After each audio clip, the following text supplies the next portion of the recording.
Good morning. Thank you all so much for having me here, and what a wonderful event. You guys are so lucky to live in San Diego and have an event like this going on, because I know that there are tons of women out there looking for all of the wonderful advice that you're going to get and the insights you're going to get in today's conference.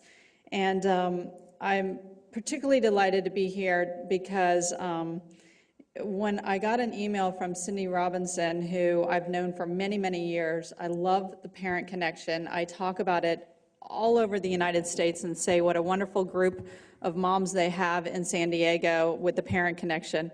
I just couldn't say no to Cindy. The organizers of today's events were nice enough to say, hey, Maria, while you're here, can you just in 10 minutes give us some advice about moms and business, and we'll give you 10 minutes. And I said, oh, okay, I'll try to get it down to 10 minutes. But so what I thought about today, actually, I went running in Old Town, and for a girl or a woman from Florida, the hills in Old Town are a little bit challenging.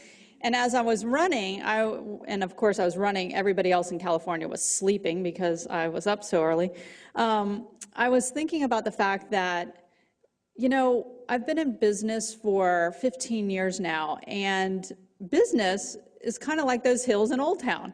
You go up a hill and it's a little bit of a struggle, but then there's like, you're coasting down, and then there's another hill and you coast down again.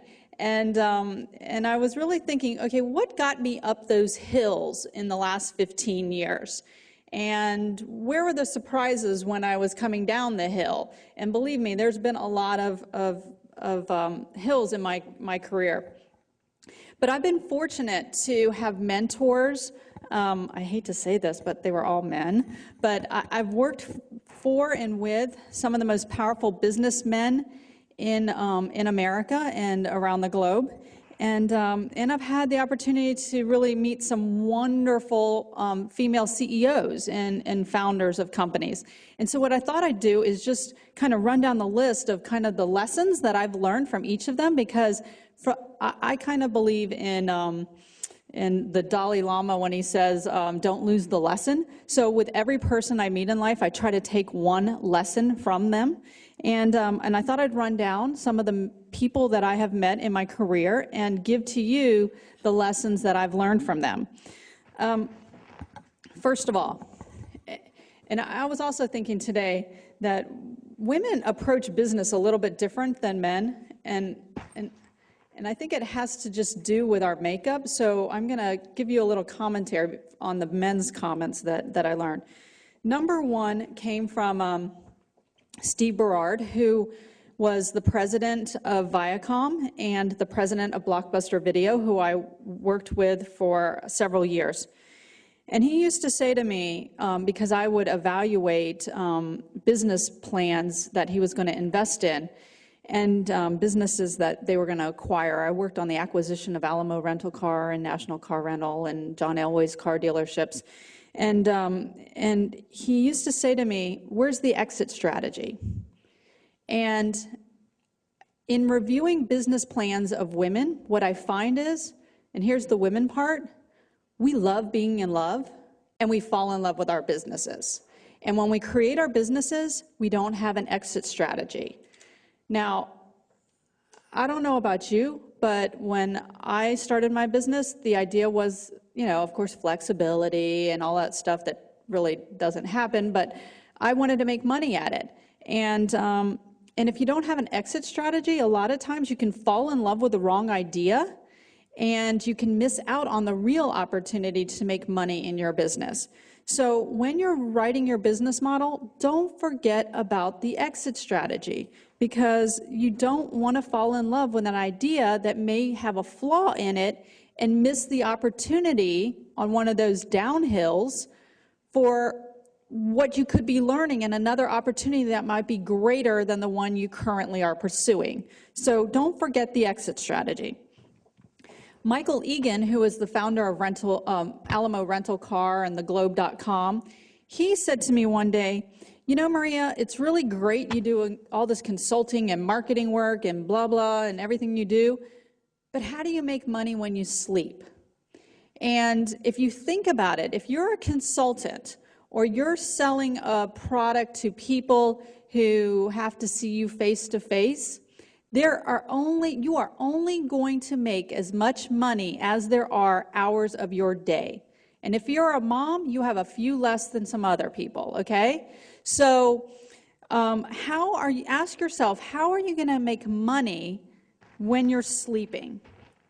And don't limit the amount of money that you can make by basing your business on your own personal time. Maxine Clark, the founder of Build-A-Bear Workshop, we were sitting in our pajamas one night because we were sharing a house together, and we were talking about women in business. And she said, you know, Maria, I get so many emails from women who have a great idea and they want my opinion on it. And then when I say, okay, well, tell me about your idea, I'm interested in learning, they won't tell me. They won't share.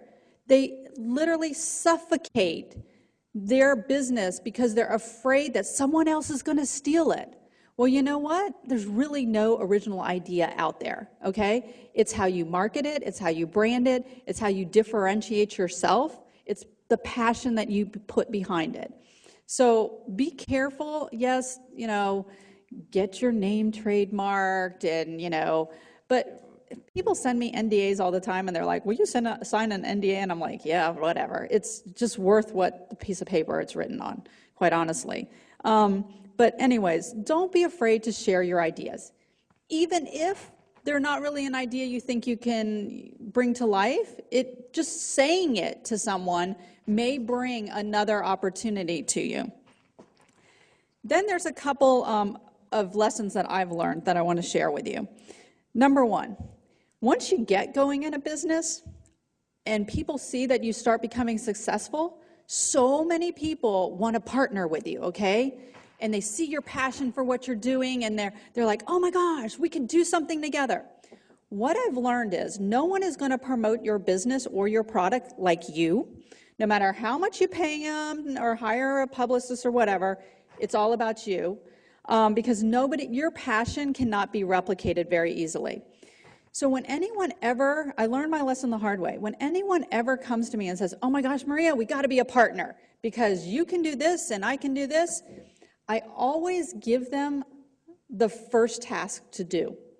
Because then I see how much they're really relying on me and my passion and my business and how much they're willing to put into the partnership. And when you create an action item and you say, okay, that's great. Next Friday, you come back to me with a list of how we're going to do this, and I'll get right on it. Do you know how many people come back to me with that list of how this partnership's going to work? Very, very, very few, okay?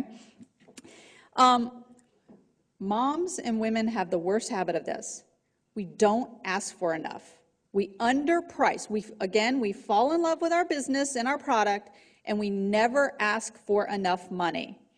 I don't know what it is. I think it's the woman thing that, you know, we just don't feel we're worthy, or I don't know. That's an Oprah show.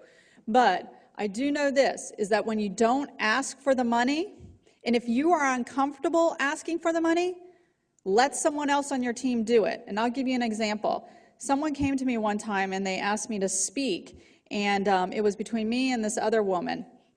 And they asked me the price, and I was like, oh, because I love what I do, I'm like, oh, you know, just pay for my ticket there and whatever, and I gave them a small fee. Well, they came back to me and they said, you know what, Maria, we really wanted you at this conference, and it was a big company, but the other lady asked for $15,000, so we just thought you somehow weren't, you know, up to par with what she could offer, okay? Now, she did the exact same speech she had done for the last year for that $15,000, and I would have given them much more, but I realized at that point I was uncomfortable asking for money because I love what I do too much. So I literally now have someone on my staff that I say, you know what, Laura will get back to you with my fee requirement and my availability. And she has no problem because she does the bookkeeping and invoicing, asking for money. So I give that to someone else. They're holding up my cards, but I want to give you two other things. Number one, I always say and ask myself in a situation of business, what would a man do? Before you make your decision, ask yourself, what would a man do? Two guys in business can have a knockdown, drag-out fight in a corporate office, and an hour later, they're on the golf course going, hey, dude, you want a beer on the 19th hole? We're not like that. Women, like, we internalize it, we think about it, we contemplate, oh my gosh, let me read that email 5 times.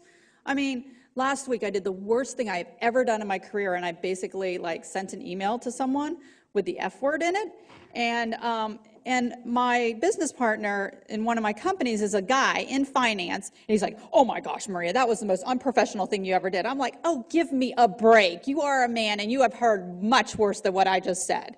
So, don't use the F word in emails, but just ask yourself, what would a guy do? So many moms call me and they'll say, Maria, I'm going on maternity leave and I'm afraid of going to tell my boss I'm pregnant. And the first thing I say is, a guy looks at the bottom line and he says, how much money is that person worth? So you don't go in and say, oh, I'm so sorry, I'm willing to work from home, I'm sorry, I'm going to be on maternity leave. No, you go in and you say, you know what, last year I upped sales by 5% in this company, and I'm worth $2.5 million to your bottom line, and I intend to keep doing that, and here's the situation, and here's how I'm going to obtain that. Okay? So you think about it through a man's eyes, and you tend to get a different perspective. And then finally, as a mom, and I can say this because I had 3 kids in less than 2 years, in less than 20 months, to be honest with you, and I had 4 in less than 4 when I worked for the fastest growing company in America. And now that they're older, it's much harder to be on the road like I am and to be running the businesses that I am.